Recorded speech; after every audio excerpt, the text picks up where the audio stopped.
అందుకే ఈరోజు హైడ్రా ద్వారా అన్యాయంగా ఆక్రమించుకొని ఈ చెరువులలో కడితే వాటిని తొలగించే ప్రయత్నం చేస్తున్నాం.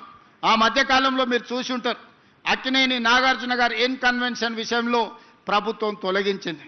తర్వాత నాగార్జున గారు గుర్తించి వారే స్వయంగా ముందుకొచ్చి 2 ఎకరాలు అక్కడ చెరువుకు స్వయంగా వారే నన్ను కలిసి అప్పచెప్పి నగర అభివృద్ధిలో నేను ఒక హీరోగా ముందుంటా, మీరు ఒక మంచి సంకల్పంతో ఈరోజు ఆ చెరువును మీరు అభివృద్ధి చేస్తున్నారని చెప్పి 2 ఎకరాల స్థలాన్ని నాగార్జున గారు వాలంటీర్గా ముందుకొచ్చి ఈరోజు మనకు వారు హ్యాండ్ ఓవర్ చేయడం జరిగింది.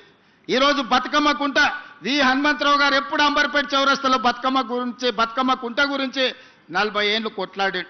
40 ఏళ్ళ కేసును హైకోర్టులో కొట్లాడి ఇవాళ బతుకమ్మ కుంటను 6 ఎకరాలు బీఆర్ఎస్ నాయకులు ఆక్రమించుకుంటే ఆ కబ్జా నుంచి విడిపించి ఇవాళ బతుకమ్మ కుంటను